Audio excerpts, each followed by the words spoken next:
नमस्कार, मैं हूं रवि कुमार और आप देख रहे हैं मां अम्बे न्यूज। इटखोरी थाना में रामनवमी और सरहुल को लेकर शांति समिति की बैठक रखी गई। बैठक की अध्यक्षता प्रखंड विकास पदाधिकारी साकेत कुमार सिन्हा ने की। सरकार द्वारा गाइडलाइन जारी किया गया है, उसी पर मुख्य रूप से बातें कही गई। मुख्य रूप से बात इस बात पे की गई कि डीजे पूर्ण रूप से बंद है और विशेष बातें को जानने के लिए बने रहे वीडियो में अंत तक। धन्यवाद। आज 2/4/2022 को 4:30 बजे संध्या में इटखोरी थाना पर वीडियो प्रखंड विकास पदाधिकारी की अध्यक्षता में शांति समिति की गठन किया गया। इसमें वीडियो साहब, सीओ साहब, इंस्पेक्टर और थाना प्रभारी, कनीय पदाधिकारी, पत्रकार बंधु भाई और दोनों समुदाय के गणमान्य व्यक्ति मौजूद हुए। इस मीटिंग में सभी ने हम लोग तय किए हैं कि जो सरकार का गाइडलाइंस है उस पर रामनवमी का जुलूस निकाला जाएगा। जैसे 100 जुलूस में 100 की संख्या में, 10-5 की जुलूस में आपका 1000 की संख्या में डीजे पर इस पर बैन लगाया गया है। आज इटखोरी थाना परिसर में रामनवमी महापर्व को लेकर के शांति समिति की बैठक आहूत की गई थी, जिसमें हम लोग रामनवमी के साथ साथ जो इस दरमियान और अन्य त्यौहार भी आते हैं, जैसे कि आपको चैती दुर्गा पूजा है, छठ है और साथ ही साथ हमारे इस्लाम धर्मावलंबियों का पवित्र रमज़ान का त्यौहार शुरू हो रहा है। तो इन सभी बिंदुओं पर हम लोग चर्चा किए और सरकार का जो गाइडलाइन है, आपदा प्रबंधन जो नियमावली है, उसके तहत जो गाइडलाइन सरकार के द्वारा दिया गया है कि हम लोग को एक जुलूस में 100 से ज़्यादा व्यक्ति नहीं इकट्ठे होंगे और अगर सभा होती है, माने 2-4 अगर ये लोग इकट्ठे होते हैं तो वहाँ पर 1000 से अधिक संख्या नहीं होनी चाहिए। इसकी समय सीमा भी सरकार के द्वारा निर्धारित की गई है, शाम 6 बजे तक। और इसमें किसी भी तरह का प्री रिकॉर्डिंग वाला साउंड सिस्टम यहाँ पर नहीं लगाना है, डीजे वगैरह का इस्तेमाल नहीं करना है।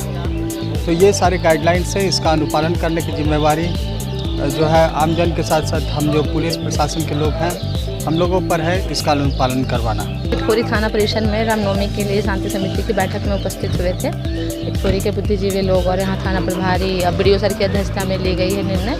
इसमें लिया गया है कि जो हमारा जो रैली निकलेगा, जो शाम में शोभा यात्रा निकलेगी, उसमें 100 लोगों से अधिक की भीड़ नहीं होनी चाहिए। और जब वो लोग सारे इकट्ठे होंगे मार्केट में जहाँ मेला लगता है, वहाँ 1000 लोगों से अधिक की संख्या उपस्थिति नहीं होनी चाहिए और इसे शांति रूप से मनाना है।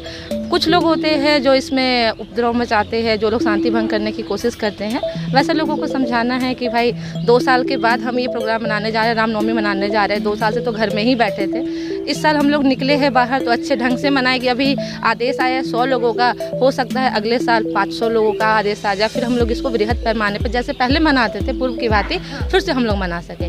और माँ भद्रकाली से राम जी से यही प्रार्थना करते हैं कि ये कोरोना का जो दर्द झेल रहे हैं हम लोग, वो जल्द से जल्द ख़त्म हो जाए और हम लोग फिर पूर्ण रूप पहले के जैसा फिर हम लोग रामनवमी को मना सकें। देखिए, आज शांति समिति का बैठक हुई है इटखोरी थाना में, हमें भी बुलाया गया है।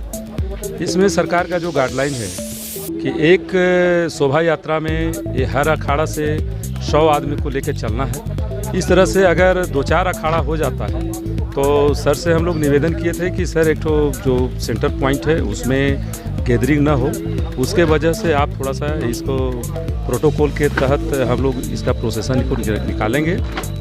और जहाँ पे 2-4 अखाड़ा होते हैं तो सरकार का जिस तरह का गाइडलाइन है कि 1000 लोगों को भीड़ जुटाना है, तो हम चाहेंगे सरकार से भी और इटखोरी के प्रखंड प्रशासन से भी कि आप लोग हम लोग को मदद करें। हम भी बराबर आपके साथ मदद में हैं और यह हिंदू का त्यौहार है, साथ साथ रोज़ा का भी आ रहा है दिन और सरहुल भी है। इसको देखते हुए आप लोग हम लोग को मदद करें, हम लोग भी आप लोग को हमेशा मदद करते आ रहे हैं। सरकार का जो गाइडलाइन है, लोकतंत्र के चौथे स्तंभ आदरणीय पत्रकार बंधुओं, जो आपकी उपस्थिति में जो कुछ हुआ आप तो स्वयं सुने हैं और उस गाइडलाइन का पालन हमें करना तो चाहिए।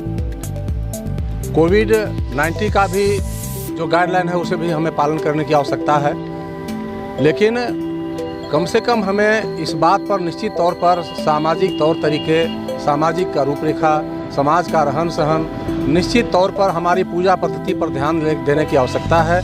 साथ ही साथ निश्चित तौर पर हमें उस तरह के लोगों पर ध्यान रखने की आवश्यकता है जो कहीं भी हमारे समाज में मद्यपान का सेवन कर समाज में कुछ न कुछ गलत भाषा का प्रयोग करते हैं, लोगों को उकसाने का काम करते हैं, वैसे लोगों को हम लोगों को निश्चित तौर पर पहले से ही कंट्रोल करने की आवश्यकता है।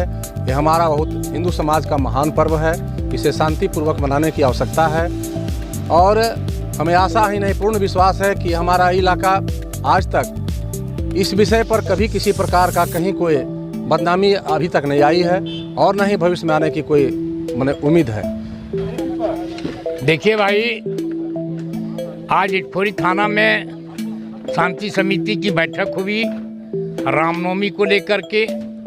ईद भी आए, उसका भी चांद दिखाएगा कल, उसका भी देखना है। दुर्गा पूजा नवरात्रा भी चल रहा है, ये सब पर ही बात हो रही थी।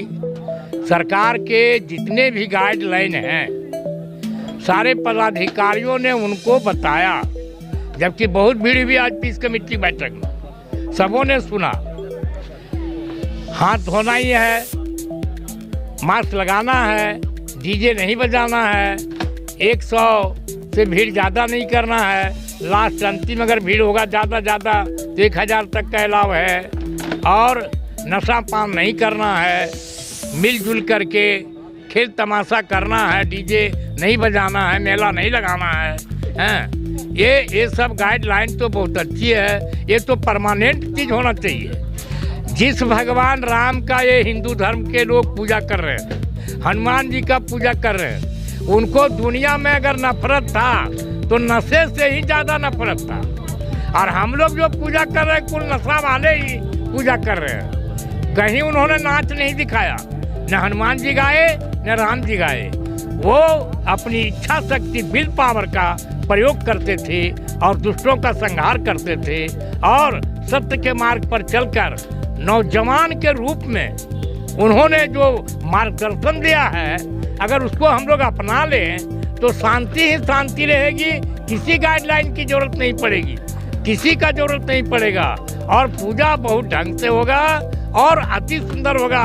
भारत तो धर्म का भूमि है ही, यहाँ तो लोग हैं ही। तो आज की शांति समिति की बैठक की जैसे कि अध्यक्षता कर रहे थे प्रखंड विकास पदाधिकारी महोदय, और उन्होंने सरकार के जो गाइडलाइन है वो सारे सभी अखाड़ा वासी और सभी समुदायों को अवगत करवाया है। जो भी सरकारी गाइडलाइन है उसी के अंतर्गत आके ये त्यौहार जो है मनाना है रामनवमी को, उसी में करके महासमिति की तरफ से प्रशासन को उम्मीद करते हैं कि वो सहयोग करे ताकि सही शांति ढंग से। इस बार महासमिति के आप अध्यक्ष बने हैं, तो इस बार किस तरह की विधि व्यवस्था रहेगी उसके बारे में? विधि व्यवस्था पूर्व की तरह जिस तरह से होती है, सारा इटखोरी बाजार जो है जहाँ से मेला लगती है सारे दुधिया रोशनी से जगमगाएगी, और साज सज्जा सारे भगवा झंडों से सजाया जाएगा। और उस समय जो मंच पर चूँकि पूर्व में कुछ नगद पुरस्कार हुआ करता था, लेकिन इस बार जो है उसको हटाकर ये शील्ड और प्रशस्ति पत्र के द्वारा सम्मानित किया जाएगा।